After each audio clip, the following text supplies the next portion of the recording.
आज के वीडियो की शुरुआत इस 15 नंबर सवाल से करते हैं। देखिए क्या है सवाल कि निम्न से भारत का कौन सा राज्य तांबे का सबसे बड़ा उत्पादक है। और इस प्रकार के जो सवाल हैं फसल आधारित, खनिज आधारित, ये सब सवाल बीपीएससी प्रीलिम में हर साल कम से कम 2 से 3 तो मिनिमम पूछे जाते हैं। इस वीडियो को अंत तक देखिएगा। इंडियन ज्योग्राफी जो एमसीक्यू सीरीज चल रहा था उसी का नेक्स्ट वीडियो होगा, जिसमें हम लोग इंडियन ज्योग्राफी के शानदार एमसीक्यू, ऐसे एमसीक्यू जो पूछे गए हैं उनको करेंगे और जो पूछे जा सकते हैं उसका प्रैक्टिस करेंगे हम लोग। पहला सवाल देखिए क्या है। काजू, पपीता, रक्तचंदन 3 यहाँ पर दिया हुआ है। कौन सा देशीय वृक्ष है, कौन सा भारत का इंडिजिनस वृक्ष है, ये पूछा जा रहा है। इसके बारे में कौन सा ऐसा वृक्ष है इनमें से जो यहीं पर उपजा हुआ है। पहला है काजू, काजू है पहला। काजू ब्राजीलियन मूल का पौधा है, तो यह तो देसी नहीं होगा, अर्थात इसमें एलिमिनेशन का भी नहीं दिया हुआ है। हो सकता है बीपीएससी इस बार इस प्रकार का ऑप्शन बना ले, क्योंकि वो बहुत ज़्यादा एक्सपेरिमेंट कर रही है।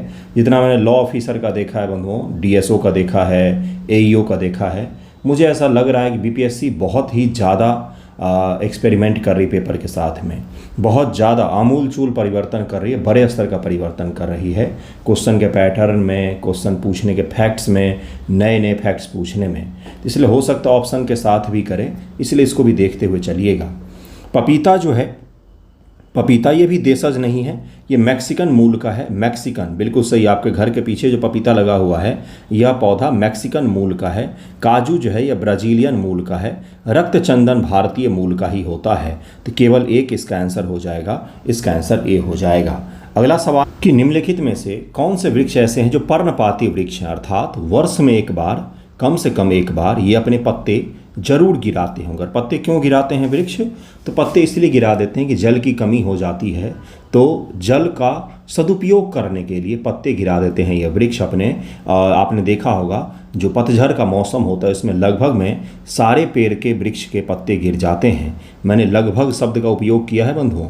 लगभग क्यों किया है? क्योंकि पूरा वन भले ही एक प्रकार के पेड़ होंगे, लेकिन उसमें कुछ ऐसे पेड़ जरूर होंगे जो अपने पत्ते नहीं गिराते हैं, और पूरी जो इकोसिस्टम है उस दौरान उन पेड़ पौधों पर शिफ्ट हो जाती है। वहाँ के जीव जंतु, पशु पक्षी जो हैं उस पेड़ पौधों से अपना जीवन यापन करने लग जाते हैं। बड़े जंगलों में ये होता ही है। तो इसका देखिए क्या है। कटहल के बारे में बोला गया कि कटहल क्या पर्णपाती होता है?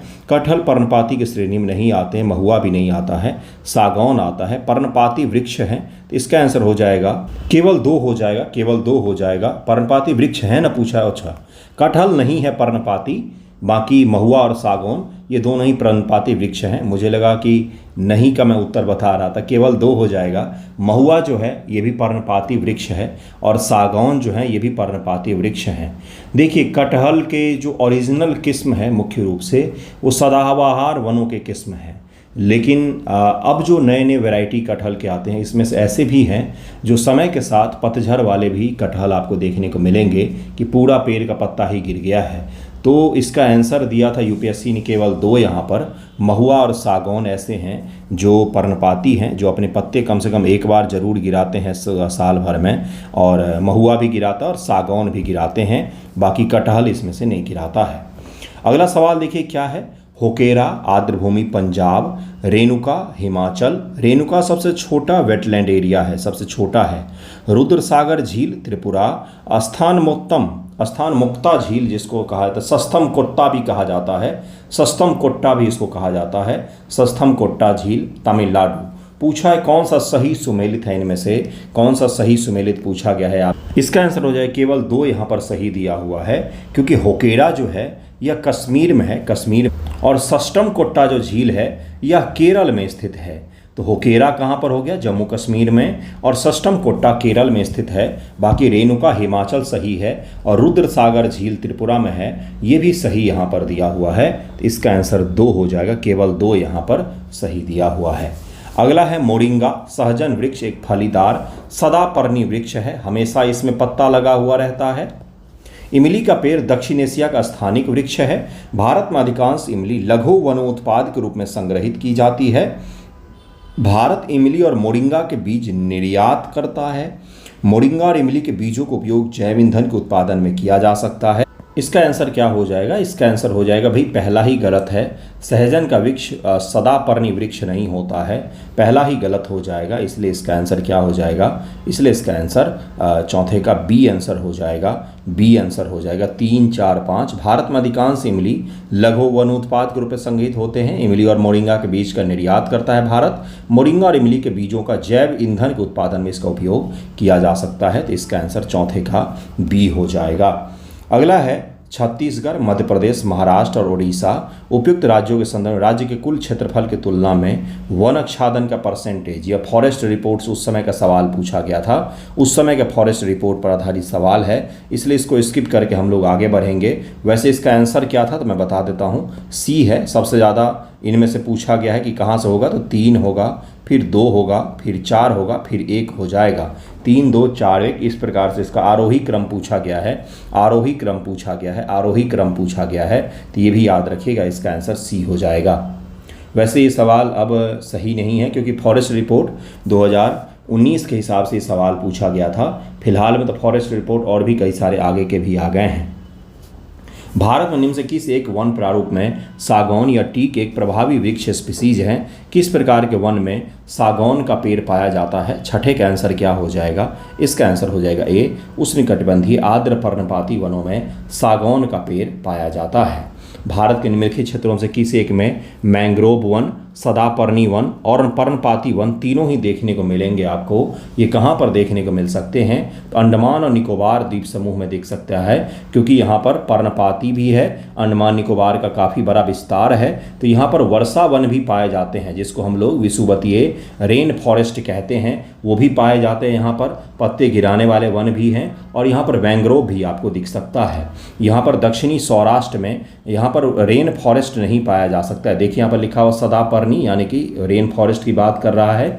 बंगाल में भी रेन फॉरेस्ट नहीं हो सकते हैं। उत्तर तटीय आंध्र प्रदेश में भी रेन फॉरेस्ट नहीं पाए जा सकते हैं।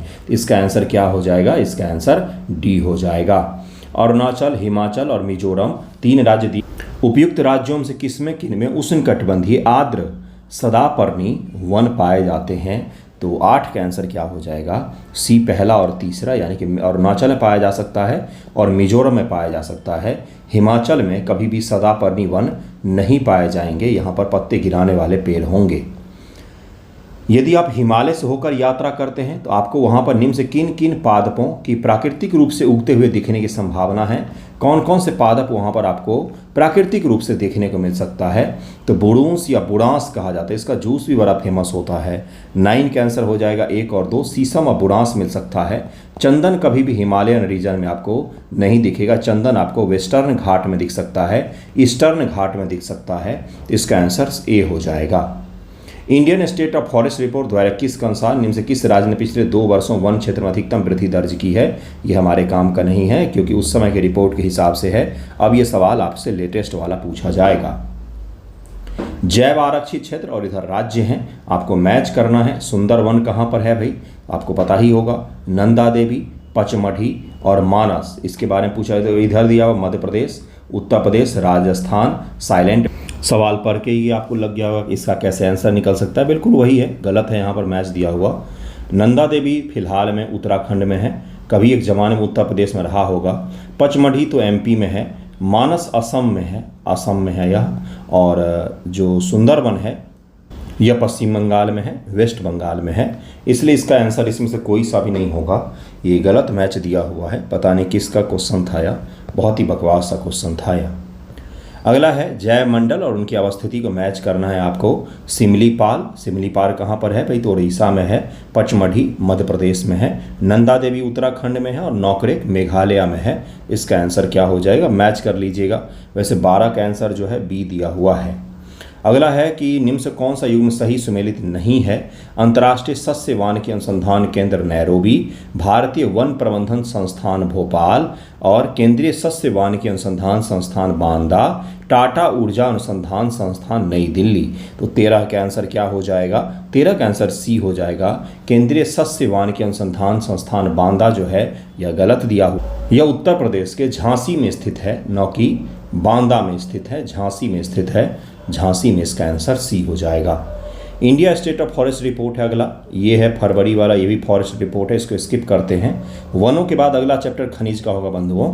निम्न से किस राज्य में सर्वाधिक क्षेत्र वनों के अंतर्गत पाया जाता है?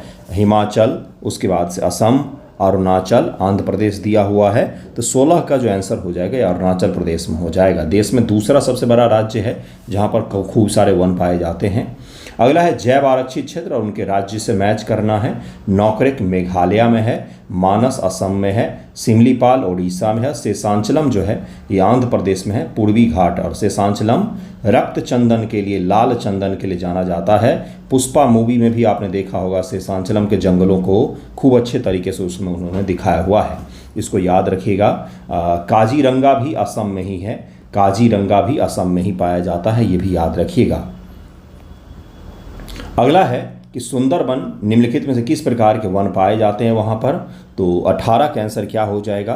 तटीय या ज्वारीय वन पाए जाते हैं जिनको मैंग्रोव भी कहा जाता है। और सुंदरी नामक मैंग्रोव के कारण से सुंदरवन उसका नाम पड़ा है, जिसका 2 देशों में विस्तार है, भारत और बांग्लादेश में विस्तार है। भारत के किस राज्य में सागौन वन क्षेत्र का सर्वाधिक बड़ा हिस्सा है? तो यह जो है यह मध्य प्रदेश में सागौन के बहुत सारे वन पाए जाते हैं। ये वन स्थिति रिपोर्ट है, इसको हम लोग स्किप करेंगे। अगला चैप्टर देखिए किससे जुड़ा हुआ है? जल संसाधन, सिंचाई और बहुउद्देशीय परियोजनाओं से हैं। इससे कई सारे सवाल आते बंधुओं, इसलिए इसको सही से कर लेना आप लोग। देखिए पहला सवाल क्या है कि घाट प्रवाह तेलंगाना दिया हुआ है, तो तेलंगाना में नहीं, यह कर्नाटक में स्थित है। गांधी सागर जो है एमपी दिया हुआ है, तो ये तो सही है, सुमेलित नहीं पूछा गया है। और मैथौन बांध जो है यह छत्तीसगढ़ में नहीं बल्कि झारखंड में स्थित है भाई, तो ये भी गलत हो जाएगा। तो देखिए और कौन सा है? इंदिरा सागर बांध मध्य प्रदेश में बहुउद्देशीय बांध है, तो इंदिरा सागर भी हो जाएगा गलत। तो यहाँ पर एक ही सही है, गांधी सागर मध्य प्रदेश सही है, और यहाँ पर बाकी 3 गलत दिए हुए हैं। तो इसके लिए इसका आंसर सी होना चाहिए, केवल 3 युग्म यहाँ पर गलत दिया हुआ है, इसका आंसर सी होना चाहिए, केवल 3 युग्म यहाँ पर गलत दिया हुआ है। अगला सवाल देखिए क्या है? कृषि में फर्टिगेशन, फर्टिगेशन का मतलब क्या है? Fertiliser plus irrigation. देखिए 2 शब्द से मिला हुआ है। 2020 का जो यूपीएससी का पेपर था ना बंधुओं, वो काफ़ी ज़्यादा कठिन माना गया था, क्योंकि एग्रीकल्चर बेस्ड उस साल खूब सारे सवाल पूछ लिए गए थे, अभी आएंगे ही। तो फर्टिगेशन, इसमें क्या क्या शब्द है? 2 शब्द है, एक है फर्टिलाइजर एंड दूसरा है इरिगेशन, यानी कि सिंचाई। तो एक ऐसी सिंचाई की पद्धति जिसके जरिए हम उर्वरक को भी पेड़ों तक पहुंचा दें। अब यही क्या हो गया? फर्टिगेशन हो गया। ठीक है, अब देखिए इसका जरा स्टेटमेंट को पढ़ते हैं, फर्टिगेशन के क्या लाभ हैं। सिंचाई जल की क्षारीयता का नियंत्रण संभव है, रॉक फॉस्फेट एवं सभी अन्य फॉस्फेटिक उर्वरकों का सफलता के साथ अनुप्रयोग संभव है। क्या हम पानी में घोल करके सभी प्रकार के हम जो उर्वरक हैं उसको हम आसानी से सारे पेड़ तक पहुंचा देंगे क्या?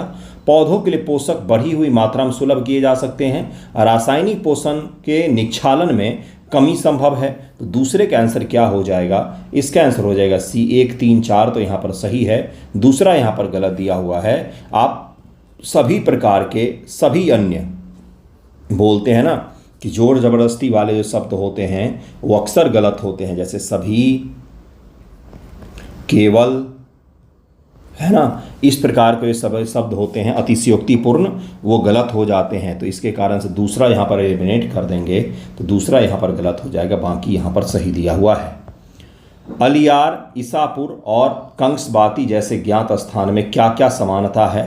तो इसका आंसर क्या हो जाएगा? तीसरे का इसका आंसर हो जाएगा, ये सब के सब जल भंडार के रूप में उपयोग किए जाते हैं।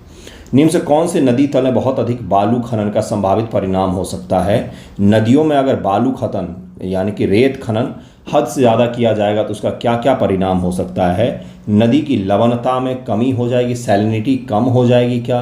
भौम जल का प्रदूषण बढ़ जाएगा क्या? वहाँ से अगर हम लोग बालू हटा देंगे तो प्रदूषित जल आसानी से ग्राउंड वाटर तक पहुँच जाएंगे। भौम जलस्तर का नीचे चले जाना होगा क्या?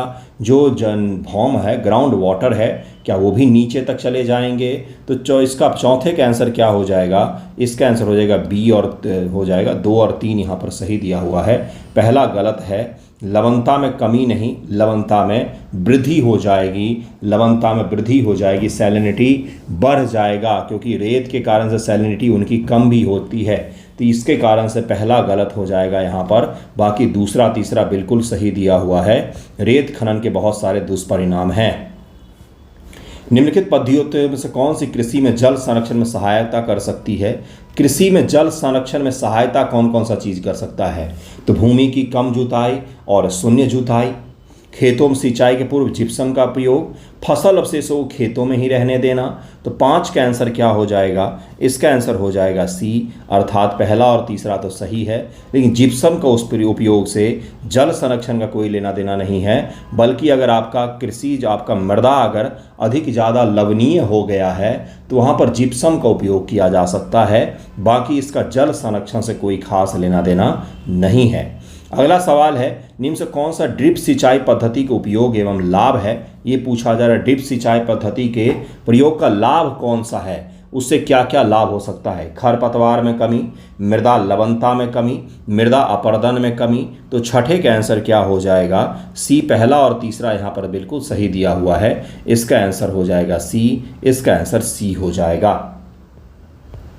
एकीकृत जल संभर विकास कार्यक्रम कार्यान्वित करने से क्या लाभ है? तो एकीकृत जल संभर विकास कार्यक्रम अगर अपनाया जाए तो उसका क्या लाभ होगा, ये पूछा जा रहा है। मृदा के बह जाने की रोकथाम बिल्कुल सही होगा पहला तो भाई। देश के 12 नदियों को मौसमी नदियों से जोड़ना बिल्कुल भी नहीं, इसमें दूसरा कोई भी लक्ष्य सरकार के द्वारा तय नहीं किया गया था, दूसरा कोई भी लक्ष्य तय नहीं किया गया था, इसलिए इसका आंसर सी हो जाएगा, इसलिए इसका आंसर सी हो जाएगा।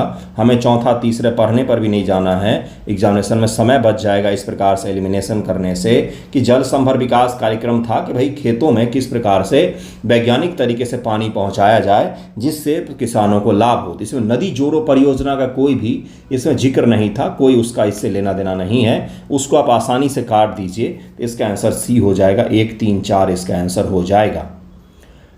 अगला सवाल है, सूखा प्रबंधन क्षेत्र कार्यक्रम कौन सा कार्यक्रम किस मंत्रालय के तहत में है? कृषि मंत्रालय। मरुस्थल विकास कार्यक्रम पर्यावरण वन मंत्रालय।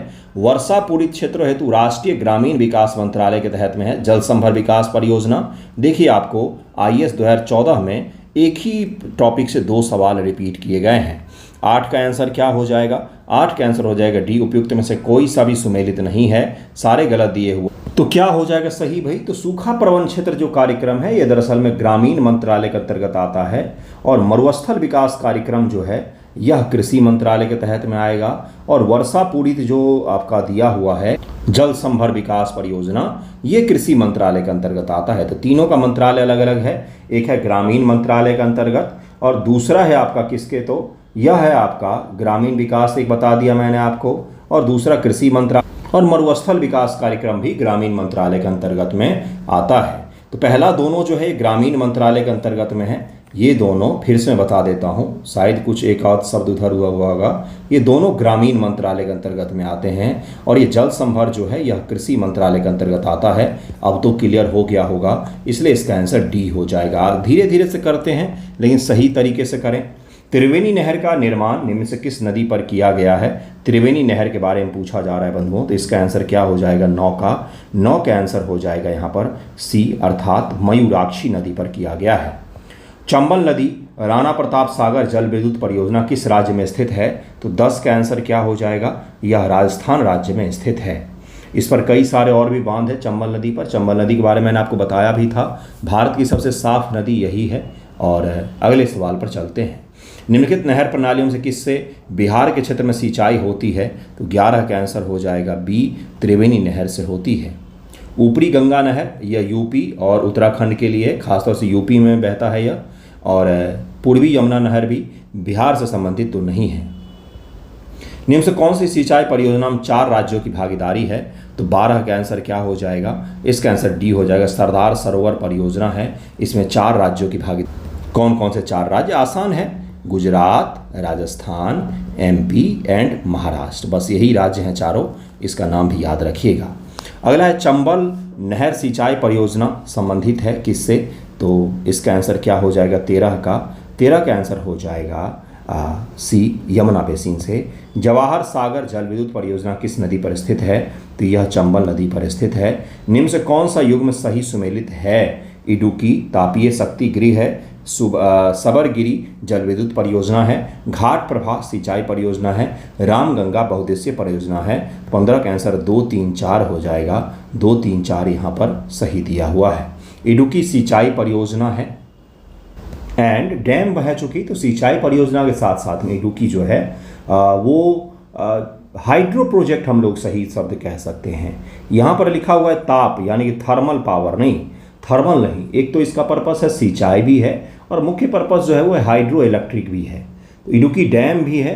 इडुक्की डैम आपने सुना भी होगा, केरल में यह मेजर डैम में से एक होता है और इडुक्की आर्क डैम इसको कहते हैं, तो ये भी याद रखिएगा। और ये जो डैम है यह मुख्य रूप से हाइड्रो प्रोजेक्ट से संबंधित है, सिंचाई पर्पस के लिए भी इसका उपयोग किया जाता है। सूक्ष्म सिंचाई की पद्धति के संदर्भ में निम्न से कौन सा कथन सही है? 16 नंबर सवाल है। देखिए इसका पहला क्या है, मृदा से उर्वरक पोषक हानि कम की जा सकती है। यह वर्षाधीन खेती के सिंचाई का एकमात्र साधन है। इसमें कुछ कृषि क्षेत्रों में भौम जलस्तर को कम होने से रोका जा सकता है। तो 16 का आंसर क्या हो जाएगा? इसका आंसर हो जाएगा यहाँ पर सी, अर्थात पहला और तीसरा यहाँ पर सही है। फिर से वही चीज़ है, एकमात्र साधन, एकमात्र लगा हुआ है, एकमात्र, सभी, ओनली, इस प्रकार के सवालों को हमेशा ही एलिमिनेट कर सकते हैं स्टेटमेंट को। 17 नंबर सवाल है, निम्न से किस राज्य में नलकूपों द्वारा सिंचाई भूमि क्षेत्र सबसे अधिक है? जहाँ पर नलकूप बना करके सिंचाई सबसे ज़्यादा की जाती है तो यह राज्य है इनमें से उत्तर प्रदेश। इसका आंसर सी हो जाएगा। अगला देखिए कौन सा टॉपिक है, भारत और विश्व के भूगोल में खनिज संसाधन का टॉपिक है। वेरी वेरी वेरी इंपॉर्टेंट, और इसमें थोड़े से सवाल भी ज़्यादा होंगे और यहाँ से सवाल काफ़ी सारे पूछे भी जाते हैं। भारत के कतिपय तटीय क्षेत्रों में प्रचुर मात्रा में उपलब्ध इल्मेनाइट और रूटाइल निम्न से किसके समृद्ध स्रोत होते हैं? तो ये दोनों टाइटेनियम के समृद्ध स्रोत होते हैं। निम्नलिखित खनिजों पर विचार कीजिए, बोंटेनाइट, क्रोमाइट, कायनाइट और सिलिमेनाइट भारत में उपयुक्त में से कौन सा आधिकारिक रूप से नामित मेजर मिनरल्स में ऑफिशियल नाम है इनमें से? तो दूसरे का आंसर डी हो जाएगा। 2, 3, 4 ये बस याद करने वाला चीज़ है और बाकी आगे बढ़ जाए। इसको पढ़ने मत बैठिएगा कि ऑफिशियल खनिजों के नाम याद कर लेते हैं, क्या पता पूछ ले, ऐसा कुछ भी नहीं है। इसलिए कृपया इसको एक बार प्रैक्टिस करें और आगे बढ़ जाएं इसको पढ़ करके, बस PYQ का ध्यान रखें। ओके, अगले सवाल पर चलते हैं कि भारत में गौण खनिज के संदर्भ में सत्य कथन पर विचार कीजिए। सत्य ही पूछा गया है। इन देश में विद्यमान विधि के अनुसार रेत एक गौण खनिज है। गौण खनिज के खनन पट्टे प्रदान करने की शक्ति राज्य सरकार के पास में है, किंतु गौण खनिजों को प्रदान करने से संबंधित नियमों को बनाने के बारे में शक्तियाँ केंद्र सरकार के पास में है। अगला है कि गौण खनिज कि अवैध खनन को रोकने के लिए नियम बनाने की शक्ति राज्य सरकार के पास में है। तो पहला और तीसरा तो सही है यहाँ पर, लेकिन दूसरा गलत है क्योंकि यहाँ पर राज्य सरकार दिया हुआ है, इसलिए इसका आंसर ए हो जाएगा। 1 और 3 यहाँ पर सही दिया हुआ है। भारत में राज्य सरकारों को गैर कोयला खादानों की नीलामी का अधिकार नहीं है। आंध्र प्रदेश झारखंड में सोने की खादानें नहीं है। राजस्थान में लौह अयस्क की खादानें नहीं है। तो चौथे का आंसर क्या हो जाएगा? डी। केवल 3 है यहाँ पर सही, बाकी पहला दूसरा गलत दिया हुआ है। भारत में राज्य सरकार को गैर कोयला खादानों की नीलामी का अधिकार दिया गया है और आंध्र प्रदेश झारखंड में भी सोने की खादानें मौजूद हैं। तो इसका आंसर डी हो जाएगा। भले ही वहाँ से खनन नहीं किया जाता हो, लेकिन इसका आंसर डी हो जाएगा। प्राकृतिक गैस गोंडवाना संस्तरों में पाई जाती है। अब्रक प्रचुर मात्रा में कोडरमा में पाया जाता है। धारावार खनिज तेल के लिए प्रसिद्ध है। तो 5 का आंसर क्या हो जाएगा? 5 का आंसर हो जाएगा बी। दूसरा तो सही है, पहला और तीसरा यहाँ पर गलत दिया हुआ है। प्राकृतिक गैस वो गोंडवाना में नहीं पाई जाती। गोंडवाना मुख्य रूप से कोयले के लिए जाना जाता है, कोयले के लिए जाना जाता है, इसलिए पहला यहाँ पर गलत हो जाएगा। दूसरा जो दिया हुआ है यहाँ पर वो तो सही है कि भाई झारखंड में कोडरमा में खाद्यान्न है किसके? तो भाई अब्रक के प्रचुर खाद्यान्न हैं। धारावार कर्नाटक में लोहा और मैग्नीज पाया जाता है, यहाँ तेल के लिए यहाँ नहीं जाना जाता है, इसलिए ये भी गलत हो जाएगा। इसलिए ये भी गलत हो जाएगा। इसको याद रखिएगा, ये अगर आपसे पूछ ले एग्जाम में तो आप आसानी से इसको हल कर पाएंगे। अगला है खनिज संपदा के संदर्भ में निम्नलिखित कथनों से कौन सा सही है? जम्मू कश्मीर के रियासी जिले में लिथियम का अनुमानित संपादित भंडार मिले, हमें संपदा भंडार मिले हैं। भारत के अनेक खनिज यथा लिथियम, निकेल, कोबाल्ट, के लिए आयात पर निर्भर है, तो छठे का आंसर हो जाएगा डी। 1 और 2 दोनों यहाँ पर सही दिया हुआ है, बिल्कुल सही दिया हुआ, 1 और 2 दोनों सही है। यहाँ पर भारत को लिथियम, निकल, कोबाल्ट और इस प्रकार के जो बहुत ही एडवांस टेक्नोलॉजी के लिए खनिज हैं उसका हमें आयात करना पड़ता है। खान मंत्रालय की वार्षिक रिपोर्ट 2021 के अनुसार निम्न से कौन से 2 राज्य भारत में लौह अयस्क के प्रमुख उत्पादक हैं? तो 7 का आंसर हो जाएगा ए, अर्थात ओडिशा और छत्तीसगढ़ हो जाएगा। बाबा बुदान की पहाड़ी जो है यह कर्नाटक में स्थित है, ये भी लौह खनन के लिए जाना जाता है, ये भी याद रखिएगा। अगला है तेल प्राकृतिक गैस आयोग, खनिज अन्वेषण निगम लिमिटेड, राष्ट्रीय खनिज विकास निगम, राष्ट्रीय एल्यूमिनियम कंपनी लिमिटेड। मैच करना है, इसका सी हो जाएगा, अर्थात ए का 4 हो जाएगा, नई दिल्ली हो जाएगा, बी का 3 हो जाएगा, बी का 3 हो जाएगा, सी का 2 और डी का 1 हो जाएगा। इसका आंसर सी हो जाएगा। तांबा उत्खनन शहर चित्रदुर्ग, लौह अयस्क बेल्लारी, मैग्नीज भीलवाड़ा, बॉक्साइट कटनी, कौन सा सुमेलित नहीं है यह पूछा गया है। 9 का आंसर सी हो जाएगा। तांबा चित्रदुर्ग गलत दिया हुआ है और मैग्नीज भीलवाड़ा गलत दिया हुआ। चित्रदुर्ग जो है यह मैग्नीज के लिए जाना जाता है, मैग्नीज के लिए जाना जाता है, इसलिए यहाँ पर यह गलत हो जाएगा। और भीलवाड़ा राजस्थान के मेवाड़ क्षेत्र का एक प्रसिद्ध शहर है, यह राजस्थान वस्त्र उद्योग के लिए फेमस है।